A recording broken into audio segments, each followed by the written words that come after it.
आइए शुरू करते हैं class 11th chapter 2 structure of atom का एक one shot. Structure of atom का वन शॉट करेंगे, सिर्फ मेन पार्ट डील करेंगे। तो सबसे पहला जो चैप्टर खुलता है वो यहां से खुलता है कि एक एटम के अंदर तीन मेन सब एटॉमिक पार्टिकल्स होते हैं। पहला सब एटॉमिक पार्टिकल है इलेक्ट्रॉन्स। इलेक्ट्रॉन्स कैथोड से निकलने वाली रेज, कैथोड रेज में से थी।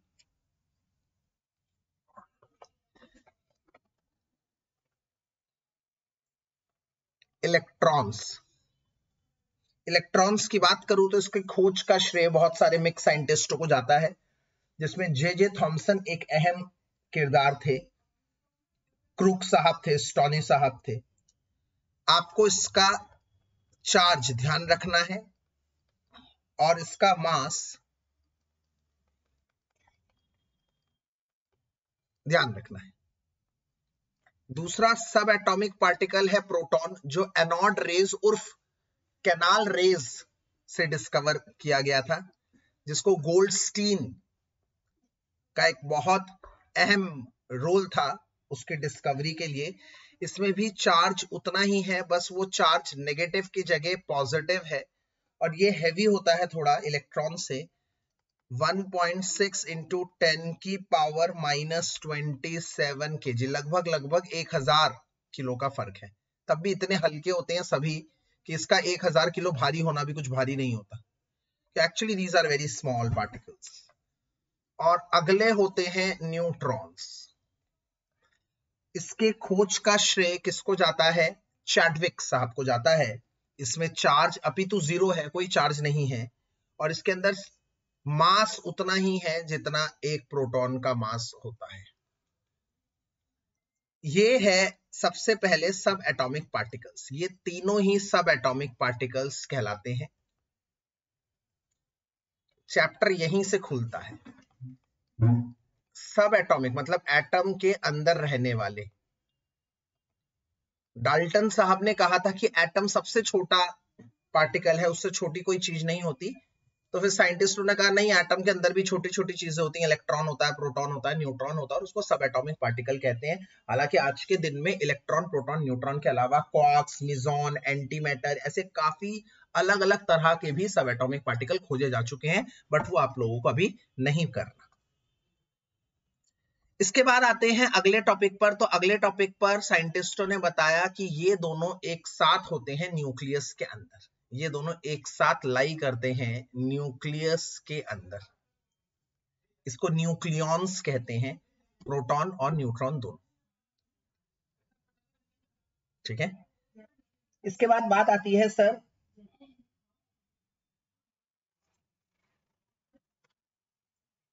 बोहर मॉडल की। सीधे हम बात करते हैं बोहर मॉडल की, अगला टॉपिक, मेन टॉपिक। तो बोहर्स मॉडल की शुरुआत कहां से होती है? बोहर मॉडल की शुरुआत होती है कुछ अहम बातों से, कुछ अहम चीजों से। क्या क्या बोहर ने कहा? बोहर ने कहा कि इलेक्ट्रॉन एक तरह की डुअल नेचर शो करते हैं। डुअल नेचर है इलेक्ट्रॉन्स का।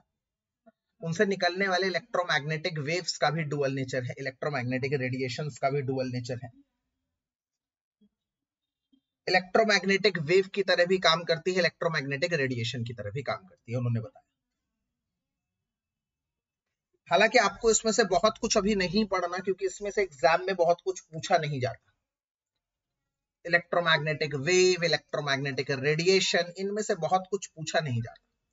मैं हल्की हल्की चीजें बता देता हूं। इलेक्ट्रोमैग्नेटिक वेव, जैसे इलेक्ट्रोमैग्नेटिक वेव की बात करता हूं मैं, तो इसमें किसी वेव का वेवलेंथ आपको समझना है। वेवलेंथ आप जानते हैं, एक वेव की लेंथ यहां से लेकर यहां तक एक वेव की लेंथ होती है लैम्डा। इसे वेवलेंथ कहा जाता है। इसमें कुछ बेसिक फार्मूले हैं। क्या है वो फार्मूले, वो जरूरी है फार्मूले। एक है mu is equals to C upon lambda, एक ये फार्मूला है, ये फार्मूला है mu is equals to C upon lambda, जहां पर इस म्यू का मतलब है फ्रीक्वेंसी है, सी का मतलब है स्पीड ऑफ लाइट, और लैम्डा का मतलब है वेव लेंथ। एक ये फार्मूला है। दूसरा फार्मूला है wave number is equals to 1 upon lambda, एक ये फार्मूला है। इसका मतलब है वेव नंबर। ऐसे तो फार्मूले बहुत सारे, आप समझ रहे होंगे मेरी बात। मैं एकदम मेन चीज लिखवा रहा हूं जो आप करके एग्जाम देने जाएंगे। इसके बाद अगर मैं इलेक्ट्रोमैग्नेटिक रेडिएशन की बात करूं, पार्टिकल नेचर की बात करूं, particle nature of EM electromagnetic radiation के पार्टिकल नेचर की बात करता हूं, तो इसमें दो चीजें आती हैं जो 1 मार्कर में पूछी जा सकती हैं। एक तो आती है BBR, ब्लैक बॉडी रेडिएशन। ये ब्लैक बॉडी रेडिएशन क्या होता है? Black body radiation.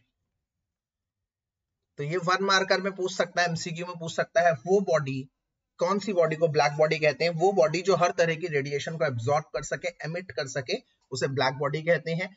और उसकी निकाली गई और एमिट की गई रेडिएशंस को ब्लैक बॉडी रेडिएशंस कहते हैं। एक ये चीज। और दूसरी चीज क्या है इसमें? दूसरी चीज है जिसे हम कहते हैं photo electric effect. Photo electric effect जो शुरुआत किया था हर्ट्ज ने, और बाद में उसको आइंस्टाइन एक नई ऊंचाइयों पे लेके गए। क्या कहा गया था इस फोटो इलेक्ट्रिक इफेक्ट में? कि एक मेटल का सरफेस है, एक मेटल का सरफेस है। अगर इस मेटल के सरफेस में बहुत सारे इलेक्ट्रॉन्स, करोड़ों लाखों इलेक्ट्रॉन्स न्यूक्लियस के द्वारा बाइंड किए जाते हैं, न्यूक्लियस उनको खींच के रखता है। जैसे सपोज करो मैंने एक लोहे का प्लेट ले ली, आयरन का एक शीट ले ली, आयरन की शीट। तो आयरन की शीट में Fe के न्यूक्लियस के चारों ओर बहुत सारे इलेक्ट्रॉन्स बाइंड होंगे, लाखों करोड़ों इलेक्ट्रॉन बाइंड होते हैं जिसको न्यूक्लियस ने खींच रखा है। अब मैं यहां से अगर उनको कुछ एनर्जी देता हूं, मान लो न्यूक्लियस ने इलेक्ट्रॉन को खींच रखा है 100 एनर्जी से, और मैं 100 एनर्जी या 100 एनर्जी से कम एनर्जी दूंगा, तो इलेक्ट्रॉन्स पर कुछ असर नहीं पड़ेगा, क्योंकि मैं बाहर की तरफ 100 एनर्जी दे रहा हूं, 90 एनर्जी दे रहा हूं, तो इलेक्ट्रॉन पे कुछ असर नहीं पड़ेगा, क्योंकि उससे ज्यादा फोर्स से न्यूक्लियस ने खींच रखा है। पर जैसे ही मैंने 110, मतलब उस 100 से, उस बाइंडिंग एनर्जी से ज्यादा एनर्जी दे दी, तो वो न्यूक्लियस से खुलकर बाहर की तरफ चला जाए। इसका मतलब अगर मैंने एनर्जी दे दी, एक एनर्जी मैं दे रहा हूं और एक एनर्जी इसकी है जिसको मैं E0 मान लेता हूं। E0 है मान लो इसकी बाइंडिंग एनर्जी, जो कम से कम चाहिए होती है इलेक्ट्रॉन को इजेक्ट करने के लिए। E0 को या तो फिर मैं और W0 भी कह सकता हूं, वर्क फंक्शन, इसको हम कह सकते हैं वर्क फंक्शन। इसके काफी सारे नाम है, वर्क फंक्शन नाम है, इसको हम थ्रेशोल्ड एनर्जी भी कह सकते हैं। मतलब कितनी एनर्जी चाहिए इलेक्ट्रॉन को इजेक्ट करने के लिए, मतलब उसके न्यूक्लियर एनर्जी को ओवरकम करने के लिए, न्यूक्लियर एनर्जी से बड़ी एनर्जी, उसे हम कहते हैं E0 या फिर W0, वर्क फंक्शन या फिर थ्रेशोल्ड एनर्जी। तो यहां पर केस क्या आ जाता है? अगर मैंने energy less than E0 provide करी, नो इजेक्शन ऑफ इलेक्ट्रॉन, कोई इजेक्शन नहीं होता, no ejection of electron. But अगर मैंने E बराबर E0 डाल दिया तो इलेक्ट्रॉन इजेक्ट्स, तुरंत इलेक्ट्रॉन इजेक्ट होगा। और अगर मैंने E ज्यादा दे दी E0 से, मतलब चाहिए थी 100 और मैंने 120 या 150 दे दी, तो electron ejects with greater kinetic energy, मतलब जो एक्स्ट्रा एनर्जी चाहिए थी, मान लो 100 एनर्जी चाहिए थी इलेक्ट्रॉन को निकालने के लिए, और मैंने सप्लाई कर दी 150, एक्स्ट्रा 50 कर दी ना, तो वो 50 एक्स्ट्रा एनर्जी कहां चली जाएगी, वो उसके काइनेटिक एनर्जी में कन्वर्ट हो जाएगी। इसका मतलब E बराबर E0 होगा, प्लस जो एक्स्ट्रा एनर्जी बचेगी वो उसकी काइनेटिक एनर्जी में कन्वर्ट हो जाया करेगी। तो E बराबर E0 प्लस के E, ये फार्मूला वहां से आया, ये फार्मूला वहां से आया। अब ध्यान से देखते रहिएगा बच्चों, ये एनर्जी जो है,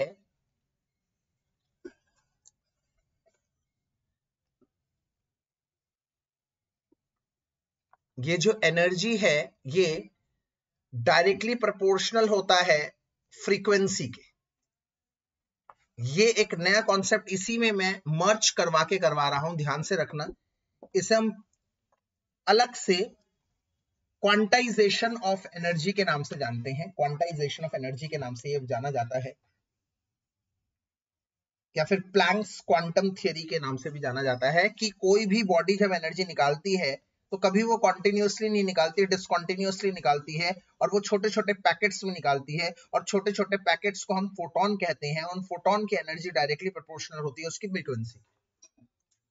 यहां पे अलग से लिख देता हूं मैं, Planck's quantum theory.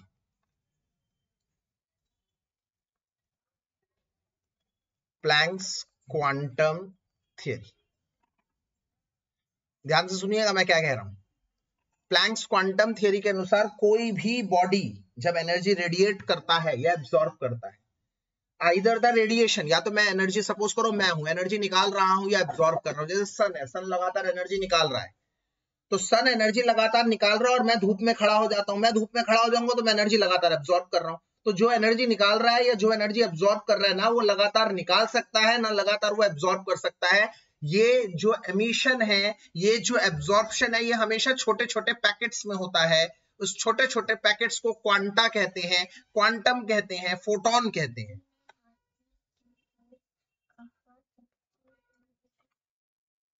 Energy released और absorbed always takes place in discontinuous manner, that is in small packets called photon or quanta। और इस पैकेट की एनर्जी डायरेक्टली प्रोपोर्शनल होती है म्यू के, म्यू मतलब उसकी फ्रीक्वेंसी के। तो इसका मतलब प्रोपोर्शनलिटी के कांस्टेंट को हटाकर एक कांस्टेंट लगाएंगे, और यहां पर जो कांस्टेंट है ये कांस्टेंट प्लैंक साहब का ही कांस्टेंट है, जिसे हम प्लैंक्स कांस्टेंट कहते हैं। प्लैंक्स कांस्टेंट, जिसकी वैल्यू क्या होती है 6.626 इंटू 10 की पावर -34। यस बताइए, ये होती है। इसका मतलब E की वैल्यू h म्यू आ गई। अब इस E की जगह h म्यू, इस E की जगह h म्यू नॉट डालेंगे,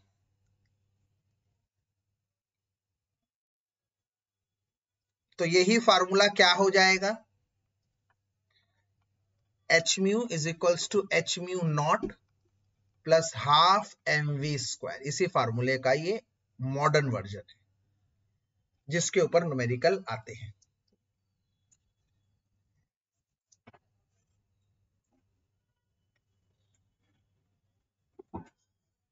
इसमें इसके अलावा आपको ये ध्यान रखना है कि 1 माइक्रोमीटर का मतलब 10 की पावर -6 मीटर्स होता है। 1 नैनोमीटर की जगह 10 की पावर -9 मीटर होता है। 1 एंगस्ट्रॉम की जगह 10 की पावर -10 मीटर होता है। 1 पाइकोमीटर की जगह 10 की पावर -12 मीटर होता है। ये चीजें हमेशा याद रखेंगे जो आपके इस न्यूमेरिकल में फायदा देंगे। इसके बाद आगे चलते हैं और बोहर के मॉडल को पढ़ते हैं। तो बोहर के मॉडल में, बोहर की थियरी में, बोहर ने क्या कहा था, बोहर्स मॉडल डेवलपमेंट, इधर मैं हेडिंग डाल देता हूँ, ये बोहर के मॉडल की डेवलपमेंट थी, मैंने यही लिखवा रखा है आप लोगों को नोट्स में। तो बोहर के मॉडल को डेवलप करने के लिए इलेक्ट्रोमैग्नेटिक वेव्स, इलेक्ट्रोमैग्नेटिक रेडिएशन उन्होंने पढ़ा। अब मैं बोहर के मॉडल की बात करता हूं, तो बोहर्स के मॉडल का पोस्टुलेट 1 ये है कि उन्होंने न्यूक्लियस का कहा कि हाँ भाई न्यूक्लियस होता है, कन्फर्म्स न्यूक्लियस, कन्फर्म्स न्यूक्लियस। दूसरा उन्होंने बताया कि इलेक्ट्रॉन किसी भी, मतलब ये जैसे न्यूक्लियस है तो इलेक्ट्रॉन इसके चारों ओर कहीं पे भी नहीं घूमता, कहीं पे भी नहीं घूमता, किसी भी शेल में नहीं घूमता, वो एक पर्टिकुलर शेल में घूमता है जिसका एंगुलर मोमेंटम, जिस ऑर्बिट का एंगुलर मोमेंटम h/2π का इंटीग्रल मल्टीपल। याद करिए, ये वाली बात हमने आपको बताई थी।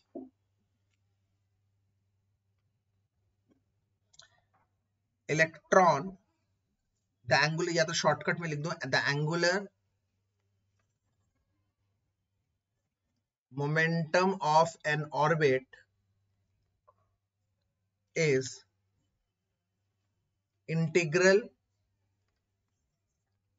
multiple of h/2π, h/2π के इंटीग्रल मल्टीपल में है, h/2π के इंटीग्रल मल्टीपल में है। एंगुलर मोमेंटम क्या होता है, कोई मुझे बताएगा? किसी को याद है, किसी ने नोट में पढ़ा हो एंगुलर मोमेंटम का क्या फार्मूला मैंने लिखवाया था? Yes, very good, mvr। Therefore mvr is equals to h/2π into में n, जहां पर n का मतलब है 1 2 3 4 etc। बिल्कुल सही। अब एक अहम बात की तरफ चलते हैं। अहम बात क्या है? थर्ड पॉइंट, जिसमें यह बताया गया कि इलेक्ट्रॉन जब तक एक ही ऑर्बिट पे रहेगा उसकी एनर्जी कभी चेंज नहीं होगी, पर जैसे ही वो एक ऑर्बिट से दूसरे ऑर्बिट में जाएगा, एक एनर्जी लेवल से दूसरे एनर्जी लेवल में जाएगा, उसकी एनर्जी तब चेंज होगी। Electron changes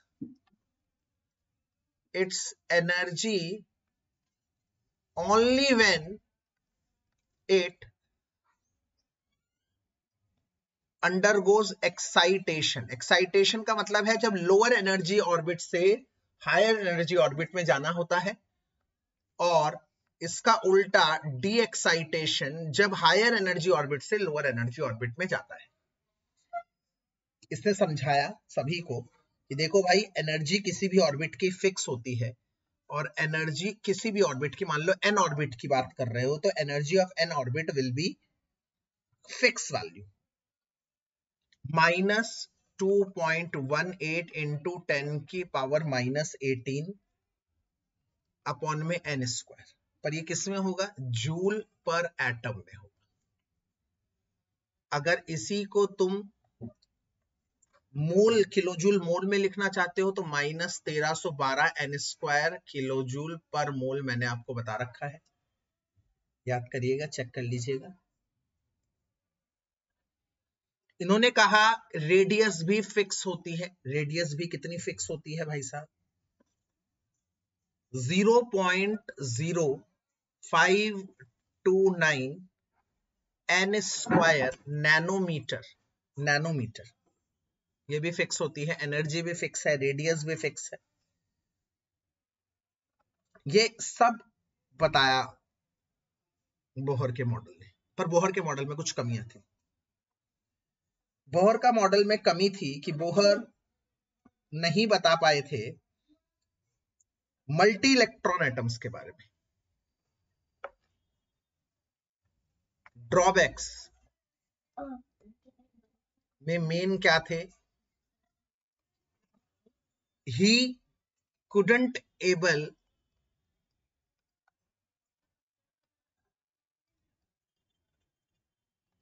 to explain multi electron atom, और इसके अलावा ही couldn't be able to explain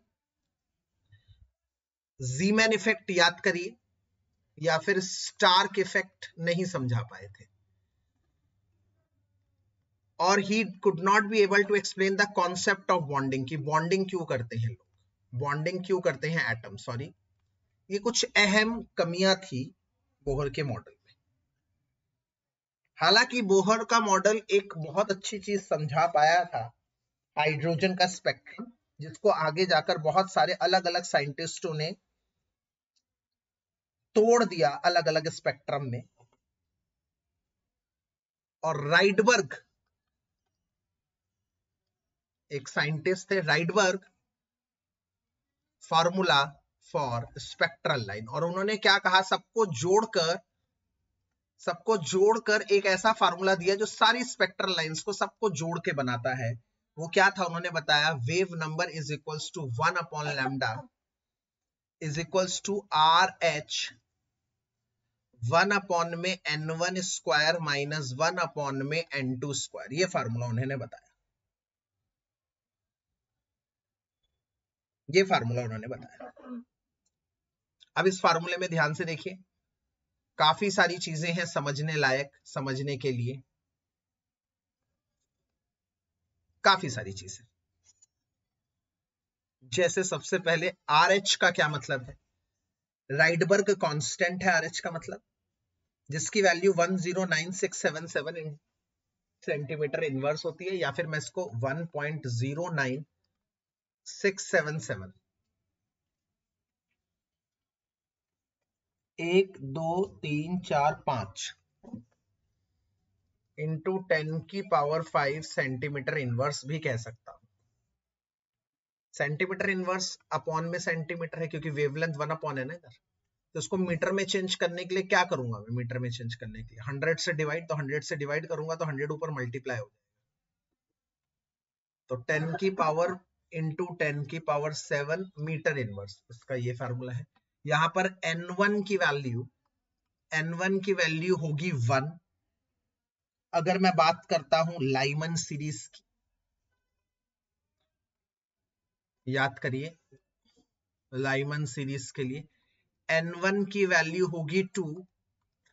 याद करिए वो क्या एक्रोनिम याद करवाया है मैंने आपको, LBP ऐसे करके, LBP लाइमन बैल्मर पाश्चन ब्रैकेट और फुंड। n1 की वैल्यू 2 होगी अगर मैं ब्रैकेट सीरीज की बात करता हूं, n1 की वैल्यू 3 होगी अगर मैं पाश्चन सीरीज की बात करता हूं,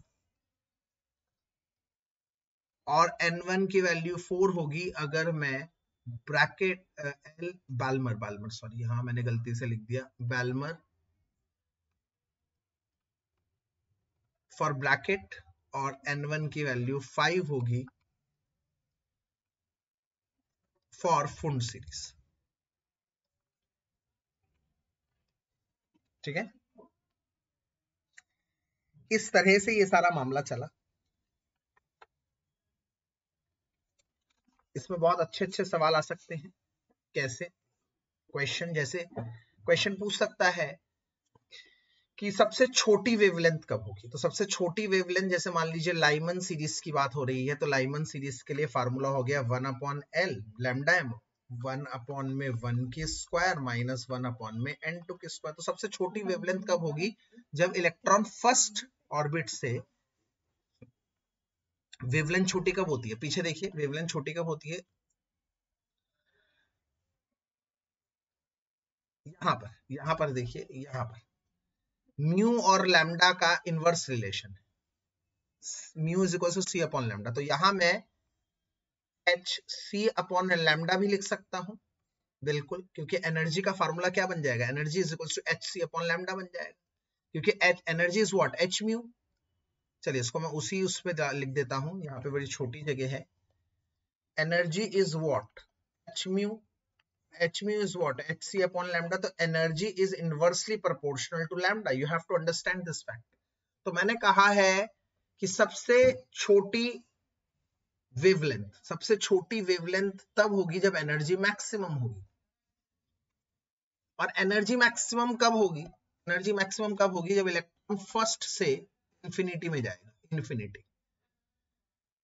इस कॉन्सेप्ट को देखिए, मैंने कहा सबसे छोटी वेवलेंथ, सबसे छोटी वेवलेंथ के लिए एनर्जी मैक्सिमम होगी। एनर्जी सबसे मैक्सिमम कब होगी? जब इलेक्ट्रॉन फर्स्ट से इंफिनिटी जाएगा।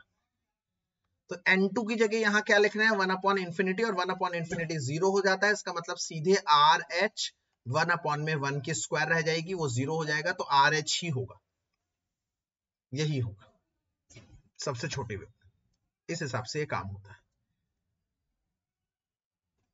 इनवर्स रिलेशन, इस तरह के न्यूमेरिकल्स आते हैं, इस पर पूछे जाते हैं।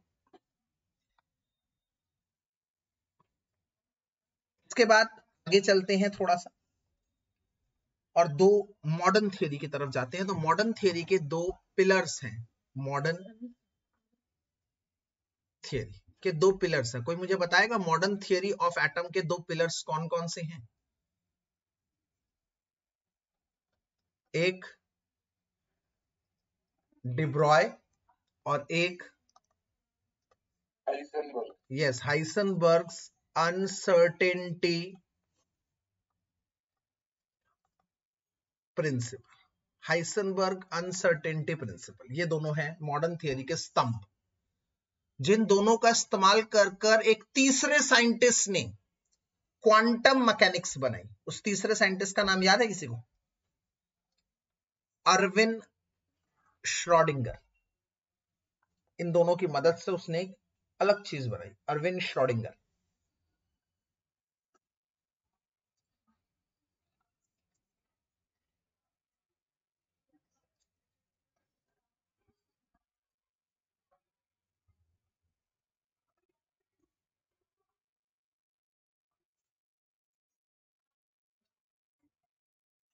अब डिब्रॉय क्या कहता है? डिब्रॉय कहता है कि हर पार्टिकल का वेव नेचर होता है, हर चीज का वेव नेचर होता है, मतलब हर एक मोशन पार्टिकल का वेव नेचर होता है, मूविंग ऑब्जेक्ट का। इन्होंने क्या कहा? The wavelength associated with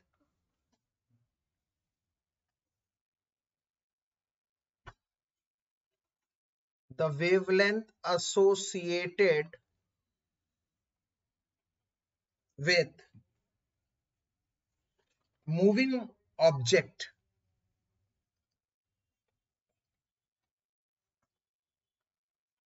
is inversely proportional to its momentum.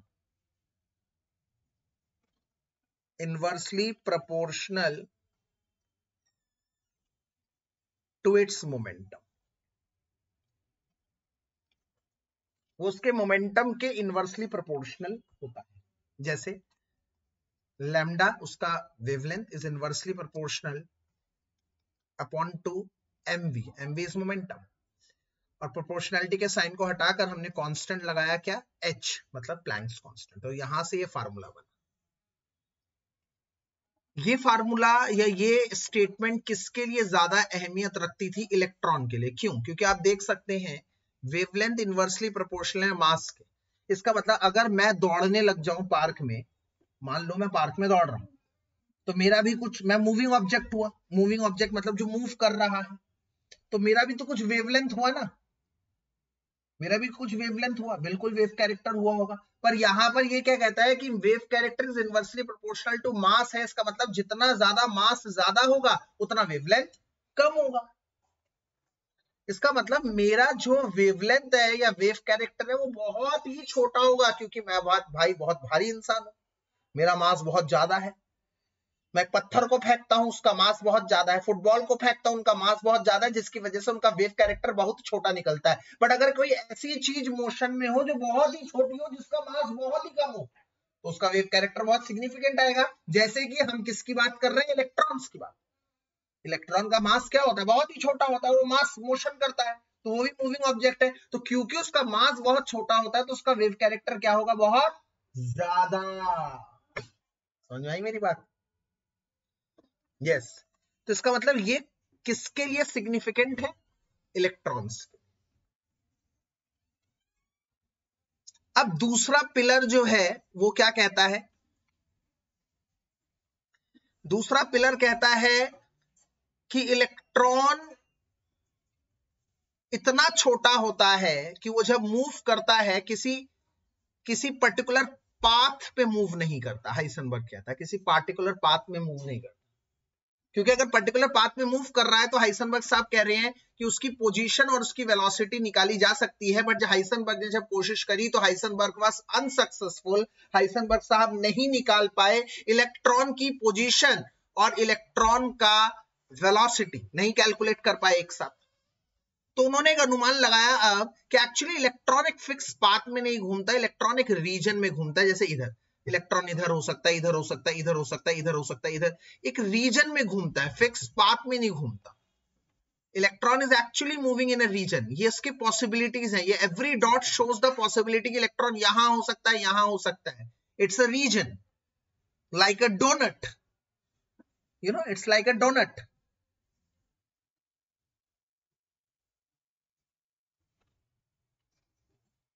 Vada होता है ना, जैसे वड़ा सांभर का वड़ा वड़ा होता है ना, वैसे इलेक्ट्रॉन उधर भी घूम सकता है। और यहां से एक नया शब्द आया, एक रीजन, एक 3D रीजन की बात करी गई, और 3D रीजन शब्द का नाम इन्होंने दिया ऑर्बिटल। और उन्होंने कहा electrons are not moving in orbit, electrons are actually moving in orbital. 3D region orbital में मूव करते हैं।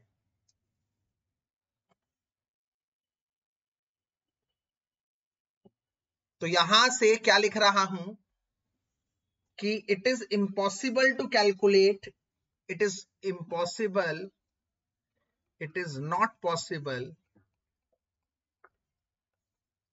to calculate the exact position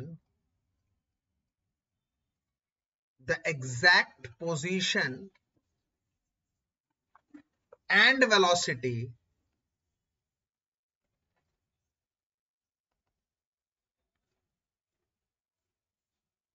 simultaneously, एक साथ नहीं निकाल सकते for electron as they are motioning in 3D region called orbital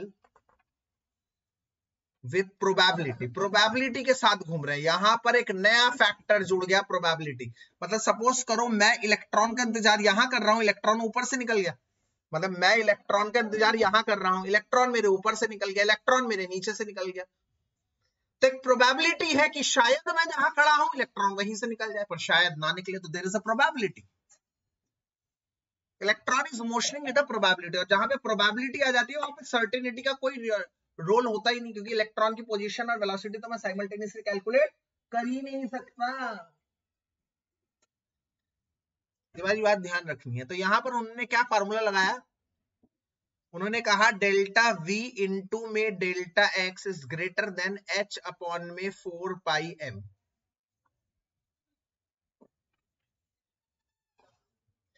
यहां पर डेल्टा H का क्या मतलब है? डेल्टा H का मतलब है, डेल्टा मतलब होता है change, uncertainty, uncertainty in velocity, मतलब वेलोसिटी में कितना अनश्योर हूं। डेल्टा एक्स का मतलब अनसर्टेनिटी इन पोजीशन, पोजीशन में कितना अनश्योर हूं। बाकी चीजें तो वही है, एच अपना प्लैंक्स कांस्टेंट है, पाई अपना 22/4 है, 3114 मास अपना मास है। बाकी चीजों में कोई भी चेंज नहीं है।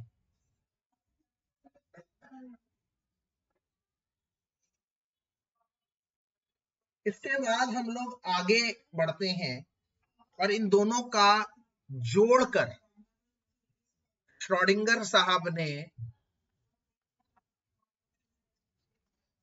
बताया क्वांटम मैकेनिक्स। और इन्होंने क्या बताया, ध्यान से सुनिए। इन्होंने बताया इलेक्ट्रॉन एक एटम में घूमता है, एटम को तुम डिवाइड कर सकते हो शेल्स में, शेल्स को डिवाइड कर सकते हो सब शेल्स में, सबशेल को डिवाइड कर सकते हो ऑर्बिटल्स में, और ऑर्बिटल में इलेक्ट्रॉन रहता है, तो इस तरह से इलेक्ट्रॉन छुपा रहता है। और इनको पता करने के लिए हमें कुछ नंबर की हेल्प चाहिए, वो नंबर होते हैं क्वांटम नंबर। जैसे आप लोग समझिए मेरी बात, मैं आज कहता हूं भाई मैं इधर हूं, मेरा एड्रेस ये है, तो एड्रेस होता है ना, एड्रेस में कुछ नंबर्स होते हैं, X/1357, street number, pin code, या फिर मैं आपको लाइव लोकेशन भेजता हूं तो उसमें कोऑर्डिनेट्स होते हैं, कुछ नंबर्स होते हैं। Numbers are very important to locate someone somebody. तो नंबर्स जैसे हमारे को लोकेट करने के लिए होते हैं एड्रेस, वैसे ही इलेक्ट्रॉन को लोकेट करने के लिए नंबर्स को हम लोग कहते हैं क्वांटम नंबर। तो जैसे याद कर लो, हमारे लिए एड्रेस होता है ना, जैसे आपके लिए क्या होता है एड्रेस, इलेक्ट्रॉन के लिए वही एड्रेस क्या है, क्वांटम नंबर। ये बात ध्यान रखनी है।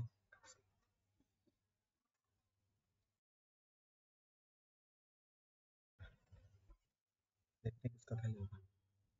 तो पहला क्वांटम नंबर जो शेल के बारे में बातचीत करता है उसे हम कहते हैं प्रिंसिपल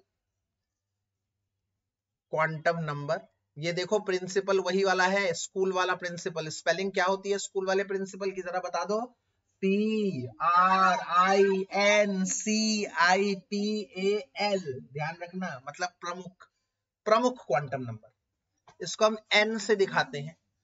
दूसरा सबशेल को बताने वाला क्वांटम नंबर एजीम्यूथल या फिर एंगुलर क्वांटम नंबर, एजीम्यूथल या फिर एंगुलर क्वांटम नंबर कहलाता है, जिसको L से शो किया जाता है। ऑर्बिटल बताने वाले को हम मैग्नेटिक क्वांटम नंबर M से शो करते हैं, और ये बताता है कि हर ऑर्बिटल में 2 इलेक्ट्रॉन रहते हैं। एक इलेक्ट्रॉन क्लॉकवाइज रहता है और एक इलेक्ट्रॉन एंटी क्लॉकवाइज रहता है। उसको कौन बताता है, उसको बताता है एक दूसरा क्वांटम नंबर, स्पिन क्वांटम। तो प्रिंसिपल क्वांटम नंबर क्या बताता है, प्रिंसिपल क्वांटम नंबर बताता है शेल और एनर्जी बताता है। एजीमुथल क्वांटम नंबर सबशेल्स बताता है और उनका शेप्स बताता है। कितने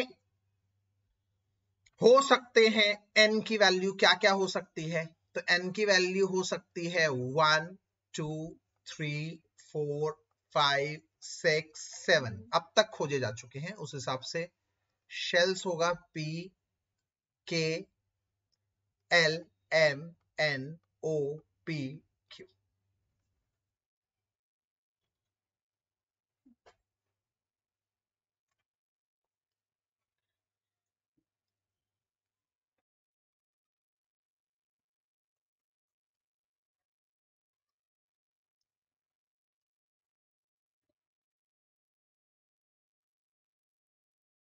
इसके बाद सबशेल्स और शेप्स की बात करता हूं।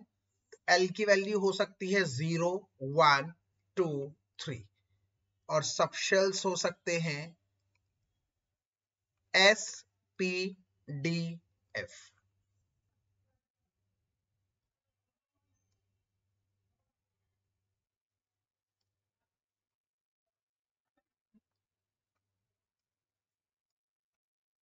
ठीक है, इसके अलावा सबशेल्स की एक फार्मूला है। फार्मूला क्या है कि L की वैल्यू हमेशा 0 to n-1 होगी, 0 से लेकर n-1 तक। यहीं पर मैग्नेटिक का क्या फार्मूला है, M की वैल्यू -L2 + L होगी। तो सपोज करो अगर 0 वैल्यू है तो -0 to +0, -1 to +1, ऐसे सो ऑन। और ये क्या बताता है, स्पिन क्वांटम नंबर क्या बताता है कि S से शो किया जाता है इसको। ये बताता है कि every orbital has 2 electron maximum. Maximum her orbital में 2 ही इलेक्ट्रॉन रह सकते हैं, 1 क्लॉकवाइज एंड अदर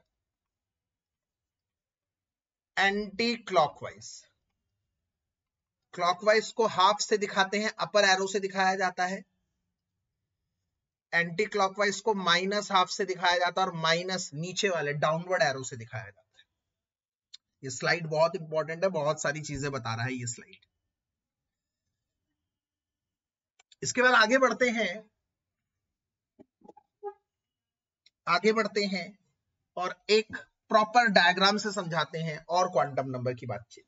जैसे अगर मैं फर्स्ट शेल की बात करता हूं, n इज इक्वल्स टू 1 बात करता हूं, k शेल की बात करता हूं, तो n की वैल्यू 1 है, तो व्हाट अबाउट l की वैल्यू? l की वैल्यू होगी 0 to n minus 1। 0 to n minus 1 मतलब 0 टू 1 माइनस 1। अब 0 to 1 minus 1 is 0, 0 itself is 0, तो l की वैल्यू हो गई 0।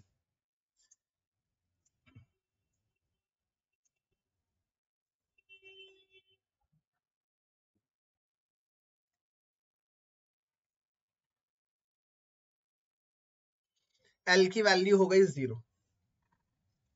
l की वैल्यू 0 किस सब शेल के लिए होती है? यहां पर ध्यान से देखिए, l की वैल्यू किस सब शेल के लिए होती है बताइए? यस, s के लिए। तो इसका मतलब यहां पर हुआ s सब शेल, और हर सब शेल में m की वैल्यू क्या होती है? m की वैल्यू होती है माइनस L2 प्लस L। इसका मतलब L की वैल्यू माइनस 0 टू प्लस 0 मतलब 0 इटसेल्फ। 0 इटसेल्फ मतलब यहां पर एक ही ऑर्बिटल बनेगा और उस ऑर्बिटल में 2 इलेक्ट्रॉन मैक्सिमम हो सकते हैं, जिसमें एक क्लॉकवाइज और एक एंटी क्लॉकवाइज। तो इसका मतलब सारी बात घूम फिर कर क्या आई कि K शेल में एक ही सब शेल है S, और उसको 1s के नाम से किया जाएगा क्योंकि फर्स्ट शेल का है वो, इसलिए 1s। और 1s में एक ही ऑर्बिटल बनेगा जिसमें 2 इलेक्ट्रॉन होंगे। इस तरह से आप कुछ भी निकाल सकते हैं यार, you have the whole freedom. L shell के लिए, एल शेल के लिए n की वैल्यू 2 होगी, तो वहां पर 2 सब शेल्स बनेंगे, 2 का s और 2 का p। यस, 2 के s में 1 और 2 के p में 3। इसमें 2 इलेक्ट्रॉन, इसमें 6 इलेक्ट्रॉन। इसी तरह से m शेल की बात करता हूं तो उसमें 3 सब शेल्स होंगे, n की वैल्यू 1, n की वैल्यू 2, n की वैल्यू 3। 3 सब शेल्स होंगे। 3 का s मतलब एक डब्बा जिसमें 2 इलेक्ट्रॉन होंगे।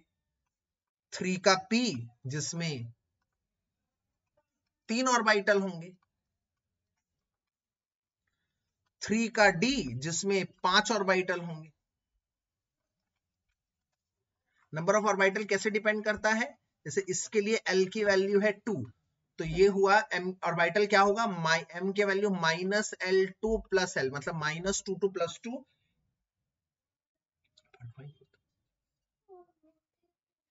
माइनस L2 प्लस L मतलब minus 2 two plus 2, minus 2 minus 1 0 plus 1 plus 2। इस हिसाब से यहां पर 10 इलेक्ट्रॉन रह सकते हैं। n सब शेल की बात करूं जिसके लिए n की वैल्यू 4 होगी, तो L की वैल्यू क्या होगी? एक 4s, 4p, 4d, 4f। 4s में एक ही ऑर्बिटल होगा, इसमें 3 ऑर्बिटल होंगे। 4d में, ठीक है, अच्छा, 5 ऑर्बिटल होंगे, और इसी तरह से 4f में 3 4 5 6 7 ऑर्बिटल होंगे।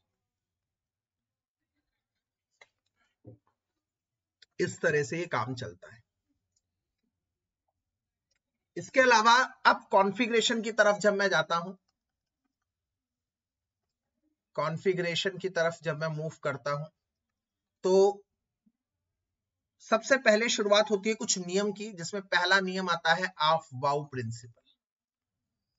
ऑफ-बाउ प्रिंसिपल क्या कहता है? कहता है इलेक्ट्रॉन की फिलिंग होगी increasing energy shell energy level के हिसाब से। Electrons filled in subshells in increasing order of their energies.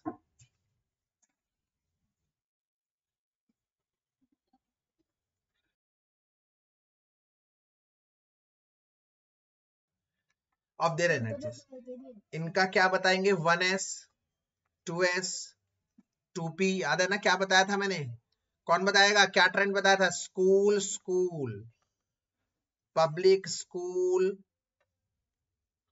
Public school Delhi, public school Delhi, public school, फिर दिल्ली पब्लिक स्कूल, फिर दिल्ली पब्लिक। याद आ रहा है, नहीं आ रहा कुछ, अरे बोलो भाई। हाँ स्कूल स्कूल।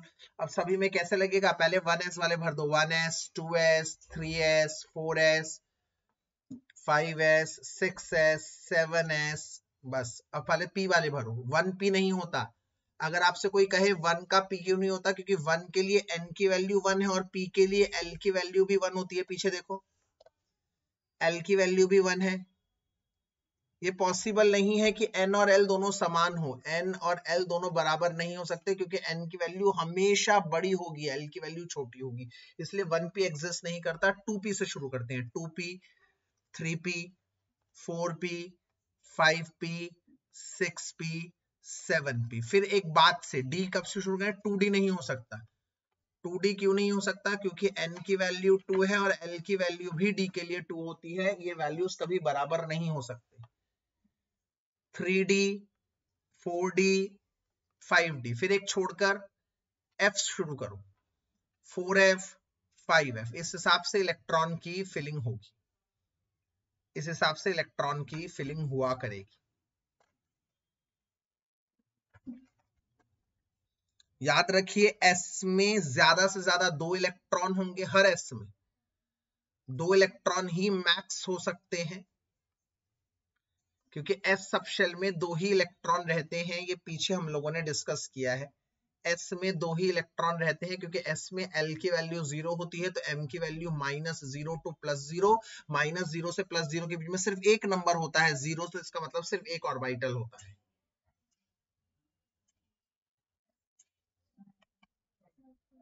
p में मैक्स टू मैक्स 6 हो सकते हैं,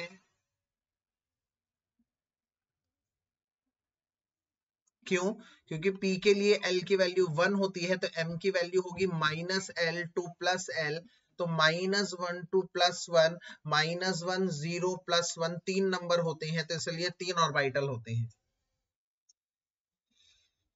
इसी तरह से जहां जहां p देखो वहां वहां 6 कर देने हैं तुम्हें, 6 इलेक्ट्रॉन मैक्स टू मैक्स भर सकते हैं आप। अगर मैं d की बात करता हूं, तो d के लिए l की वैल्यू 2 होती है, तो m की वैल्यू -2 to +2 होगी, -2 -1 0 +1 +2, इस हिसाब से चलेगा। और f की वैल्यू के लिए 3 होता है, तो m की वैल्यू हुई -3 2 +3 -3 -2 -1 0 +1 +2 +3, तो 7 ऑर्बिटल बन सकते हैं, और हर ऑर्बिटल में 2 इलेक्ट्रॉन मैक्स टू मैक्स हो सकते हैं, तो f में मैक्सिमम इलेक्ट्रॉन हो सकते हैं 14। तो जहां जहां d देखो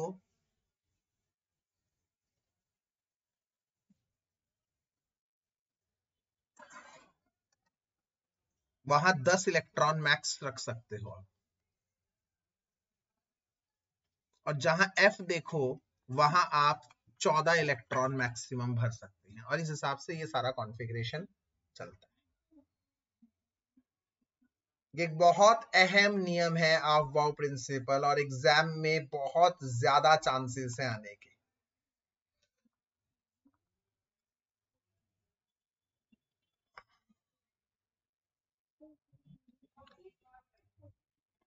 दूसरा नियम बहुत इंपॉर्टेंट है, वो है hunts rule of maximum multiplicity.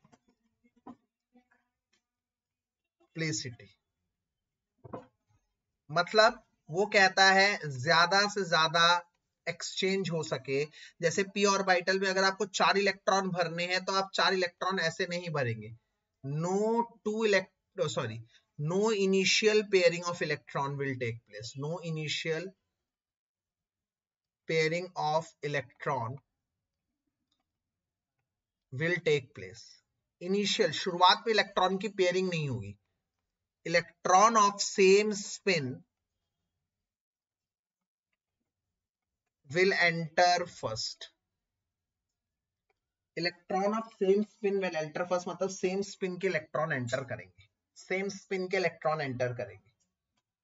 Electron of same spin will enter first मतलब 4 इलेक्ट्रॉन अगर भरने हैं पी सब शेल में तो आप 1 2 3 चौथा इलेक्ट्रॉन ऐसे करके भरेंगे. ये ध्यान रखेंगे. और अगर मैं तीसरी बात करता हूं, तीसरा नियम है पाउलीज एक्सक्लूजन प्रिंसिपल का. किसी को याद है पाउलीज एक्सक्लूजन प्रिंसिपल क्या है? एनीबडी? नहीं. पाउलीज एक्सक्लूजन प्रिंसिपल क्या कहता है?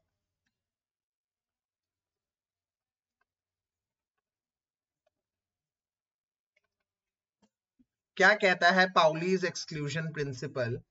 कि कोई भी 2 इलेक्ट्रॉन का सेम क्वांटम नंबर नहीं हो सकता. No 2 electron of any atom, एक ही एटम के, can have the same set of all 4 quantum numbers. Example question, जैसे क्वेश्चन में देता हूं कि write all the quantum number of last electron of chlorine. तो क्लोरीन का एटॉमिक नंबर है 17. तो 1s पहले अपना छोटा सा बना लेंगे, school school public school public school, बस यहीं तक हो जाएगा. 1s 2s 3s 4s 2p 3p, s में 2 s में 2 6 में 2 s में 2. यहां तक चेक करो पहले कितने हो गए हैं, कितने इलेक्ट्रॉन हो गए हैं. 6 2 8 10 2 12 हो चुके हैं. अभी कितने आ सकते हैं? 5 और भरने हैं. पी में वैसे तो 6 आ सकते हैं बट आप 6 नहीं लिखेंगे क्योंकि आपके पास बचे ही 5 इलेक्ट्रॉन है, तो आप लिखेंगे 3p5. 4s की कोई जरूरत नहीं. ये इसकी कॉन्फ़िगरेशन. अब लास्ट इलेक्ट्रॉन के क्वांटम नंबर लिखने हैं तो लास्ट इलेक्ट्रॉन 3p5 जरा बनाइए. 3p 5 इलेक्ट्रॉन 1 2 3 4 और लास्ट इलेक्ट्रॉन कौन होगा? ये है लास्ट इलेक्ट्रॉन जिसको मैंने येलो से बनाया है. बच्चों 3p के 3 ऑर्बिटल होते हैं. p के हमेशा 3 ऑर्बिटल होते हैं जिनका नाम होता है px, py और pz. तो सबसे पहले n, उसका n हो गया 3. l क्योंकि p सब शेल की बात हो रही है तो p सब शेल के लिए l की वैल्यू होती है 1. यहां पर बहुत सारे बच्चे क्या कर देते हैं, n-1 लिख देते हैं, 3-1 2 लिख देंगे, गलत होगा. p सब शेल के लिए निर्धारित वैल्यू होती है उसकी l 1. इसके बाद m ये है -1, ये है 0 और ये है +1. तो इलेक्ट्रॉन कहां पर है? 0 वाले में. तो m है हमारा 0. और s ऊपर एरो है तो क्लॉकवाइज, नीचे एरो है तो माइनस क्लॉकवाइज, माइनस. तो अब आप ध्यान से देखें तो अगर मैं इन 2 इलेक्ट्रॉन की बात करता हूं, इन दोनों इलेक्ट्रॉन का स्पिन सेम है -12. ये दोनों ही थर्ड शेल में है. इन दोनों का ही l भी 1 है क्योंकि p सब शेल पे है. इन दोनों का स्पिन क्वांटम नंबर भी सेम है बट m अलग है. इसका m होगा -1, इसका m होगा 0. अगर आप इन 2 इलेक्ट्रॉन की बात करते हैं, एक ही ऑर्बिटल में है, इनका n भी सेम, l भी सेम, m भी सेम बट क्लॉक अलग है, एक क्लॉकवाइज एक एंटी क्लॉकवाइज. तो इस तरह से ये काम चलता है. इसके अलावा आप शेप्स के बारे में भी कुछ जान लीजिए. शेप्स में क्या था? पीएस सब शेल का शेप होता है स्फेरिकल. अगर पी सब शेल की बात करता हूं तो उनका डंबल शेप होता है. ये है पी वाई. 3 होते हैं, P X P Y P Z. X axis पे डंबल बनाया, वाई एक्सिस पे डंबल बनाया, जेड एक्सिस पे डंबल बनाया. अगर मैं डी सब शेल की बात करता हूं, ये बहुत इंपॉर्टेंट है, आते हैं. इनका शेप डबल डंबल होता है. आपको पता है इसमें 5 ऑर्बिटल होते हैं डी में,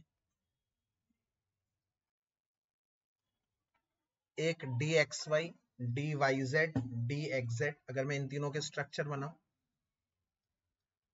डी एक्स वाई तो ये एक्स और ये वाई, डी वाई जेड तो ये वाई मान लो, इसे जेड, डी एक्स जेड ये एक्स मान लो, इसे जेड मान लो। और अगले कौन से हैं, D X square Y square और डी जेड स्क्वायर। पहले मैं इनको बनाना चाहता हूं, ये एक्सिस के बीचों बीच बनते हैं, याद रखना, डबल डबल एक्सिस के बीचों बीच। अब मैं अगले दो बनाता हूं, D X square Y square, X axis Y axis, Z इसको मान लो, डी जेड स्क्वायर। ये एक्सिस के ऊपर ही बनते हैं, यहां पर थोड़ा सा अंतर ये होता है, ये एक्सिस के जेड स्क्वायर है ना, जेड स्क्वायर का शेप ऐसा होता है, जेड के ऊपर ही बनते हैं। तो ये थोड़ा सा अंतर होता है, X Y Y Z, X Z के केस में इलेक्ट्रॉन बिटवीन द एक्सिस बनते हैं, एक्स स्क्वायर वाई स्क्वायर और जेड स्क्वायर के केस में इलेक्ट्रॉन ऑन द एक्सिस बना करते हैं। इसके अलावा एक और चीज आप लोगों को ध्यान रखनी है, क्रोमियम, जिसका एटॉमिक नंबर 24 होता है, 1s2 2s2 2p6 3s2 3p6 4s2 4p6 3d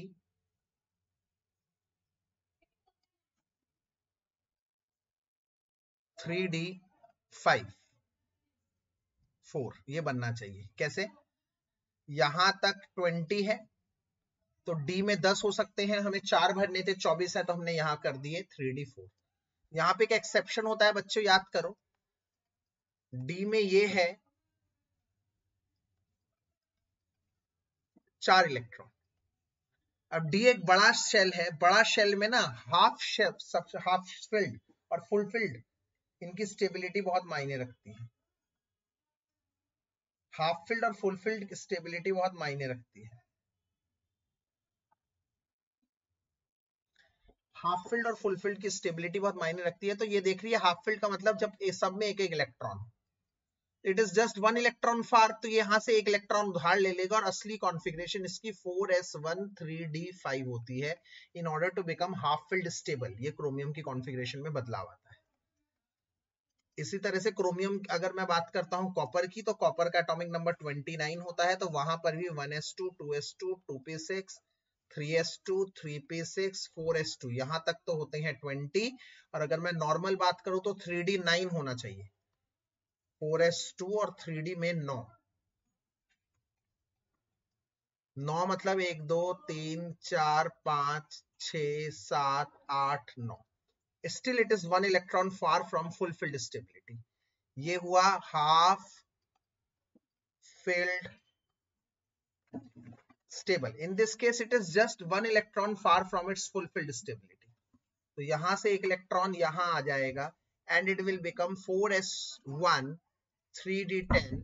इसे कहते हैं full filled stability. Fulfilled stability.